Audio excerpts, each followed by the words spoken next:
सभी विद्यार्थियों को मेरा नमस्कार। तो देखिए बालकों, आपको पता है, आपने कई जगह सुना भी है और हमारे पूर्वजों से और हमारे अग्रजों से इस प्रकार की बातें सुनी है कि ईश्वर सर्वव्यापक है। ईश्वर सर्वव्यापक है। सर्वव्यापक से तात्पर्य क्या है? सर्वव्यापक से तात्पर्य सब जगह विद्यमान है, प्रत्येक जगह विद्यमान है, सब जगह विद्यमान है। इस तरह की बातें हमने खूब सुनी है।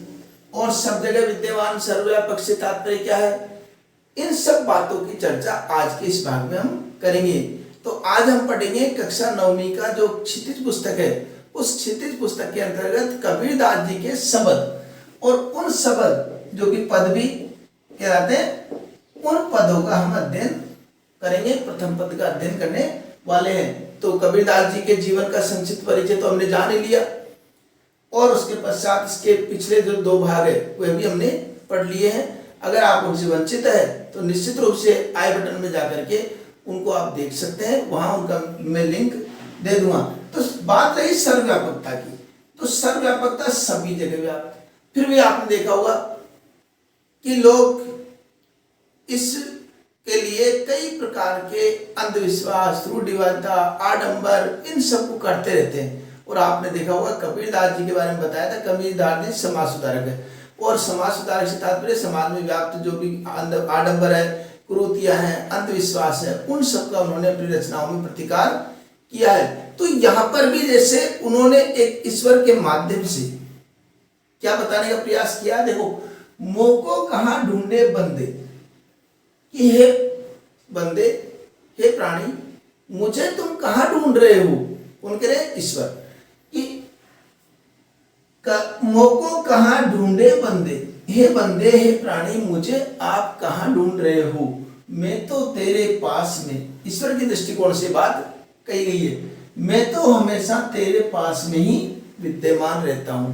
अब ढूंढने से तात्पर्य लोग मंदिरों में जाकर के भगवान के दर्शन करते हैं और कोई कहाँ पर जाता है, कोई कहाँ पर जाता है, कोई क्या कार्यक्रम करता है, कोई क्या नहीं करता है, ये सब बातों में वो ईश्वर की तलाश करते हैं। जबकि ईश्वर क्या है?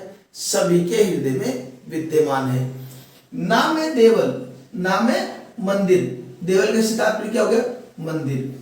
न तो मैं मंदिर में मिलता हूँ, ना में मस्जिद, और ये मुस्लिम समाज के जो धार्मिक स्थान है तो मस्जिद, और ना काबे कैलाश में, और न किसी काबा में, और न कैलाश पर्वत पर। मैं कहीं पर भी इन जगह पर जाने पर, अर्थात इस जगह पर कोई नहीं पहुंचा, इसका मतलब ये नहीं ईश्वर की प्राप्ति उसने नहीं की या ईश्वर उससे दूर है। मैं तो न तो मस्जिद में हूं, न मंदिर में हूं, न काबे में, न कैलाश में। तो कहां पर है? ना तो कोने क्रियाकर्म में, और न किसी प्रकार की जो क्रियाकर्म है, अर्थात जो भी हम कर्मकांड करते हैं, ऐसा मानते हैं कि ये कर्मकांड कर लिया अब तो ईश्वर प्रसन्न है। ईश्वर इनसे प्रसन्न नहीं है, ईश्वर अच्छे कर्मों से प्रसन्न है। और जो ये काम नहीं करता और सज्जन व्यक्ति है, अच्छा सत्कारी व्यक्ति है, उससे भी ईश्वर प्रसन्न रहते हैं।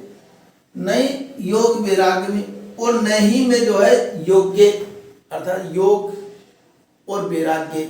वैराग्य का मतलब साधु संत बन गए, समाज को छोड़ दिया, संसार को छोड़ करके साधु संत बन गए, उनमें भी मैं निवास नहीं करता हूं। और खोजी हुए तो तुरते मिले। और अगर वास्तव में मुझे कोई खोजना चाहता है, वास्तव में मेरी प्राप्ति करना चाहता है, तो ऐसे व्यक्ति को मैं तुरंत ही मिल जाता हूं।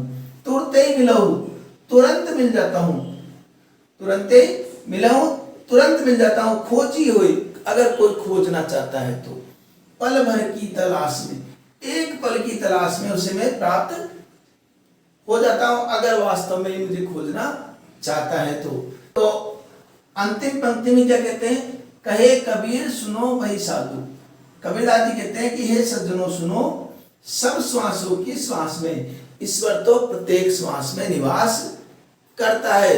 अर्थात व्यक्ति के जब प्राण चल रहे हैं तो ये मानना चाहिए वह ईश्वर की ही देन है, और उस ईश्वर की कृपा से ही उसकी श्वास चल रही है, और हर श्वास में ईश्वर विद्यमान रहता है। इसलिए उसको किसी मंदिर, मस्जिद, काबे, गिरजा, इन सब में इत्यादि में ढूंढने की आवश्यकता नहीं है। सच्चे मन से भगवान की प्रार्थना कीजिए, ईश्वर की प्रार्थना कीजिए, स्वतः ही वो आपको आपके नजदीक मिलेंगे, वो तो आपके हृदय में विद्यमान है। कुल मिलाकर ये कि जब ईश्वर सर्वव्यापक है, सभी जगह व्याप्त है, केवल सच्चे मन से उसकी आराधना करने की आवश्यकता है। और जो व्यक्ति सच्चे मन से आराधना करेगा उसको ईश्वर की प्राप्ति वहीं हो जाएगी। इसके लिए उसको कोई भी कर्मकांड क्रिया इत्यादि के ढोंग और इत्यादि अंधविश्वास करने की जरूरत नहीं है। सच्चे मन से मेन मुख्य जो बात है वह सच्चा मन, सच्चे मन से अगर वो भगवान को याद करेगा तो उसको निश्चित रूप से ईश्वर की प्राप्ति होगी। तो यहाँ पर ये इसकी व्याख्या हुई। अब बात आती है इसके जो प्रश्न आपको डिस्क्रिप्शन में दे दूंगा, वहां जाकर आप देख सकते हैं। और इसके अलावा अगर आपसे सर्वप्रसंग व्याख्या पूछे तो आपको क्या करना है? सर्वप्रसंग व्याख्या पूछे तो सर्वप्रथम आपको प्रसंग लिखना है। प्रसंग के पश्चात इसमें पूरी भाषा लिखनी है। प्रस्तुत पद्यांश हमारी पाठ्य पुस्तक क्षितिज के अंतर्गत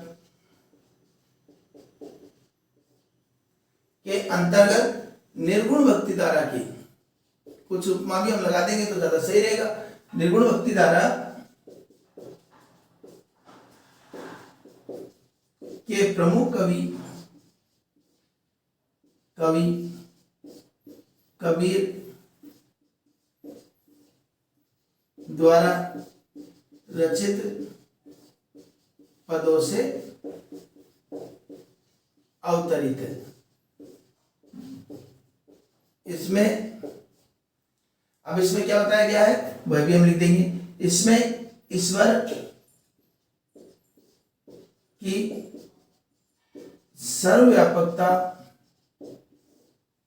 का वर्णन किया है।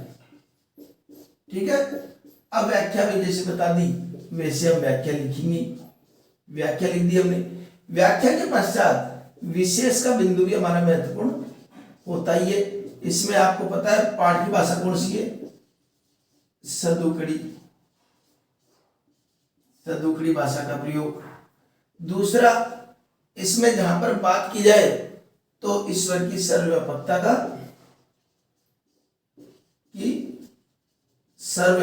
का बहुत सुंदर वर्णन किया गया है। सुंदर वर्णन हुआ है। ठीक है, इस प्रकार हम इसके प्रसंग, व्याख्या और विशेष तीनों लिख देंगे। ठीक है, आशा करता हूं आपके पद्यांश भली प्रकार समझ में आ गया होगा। इसी प्रकार के पद्यांश आपको नियमित रूप से मिलते रहे, इसके लिए आपको चैनल को सब्सक्राइब कर लीजिए। मिलते हैं अगले भाग में, तब तक के लिए धन्यवाद।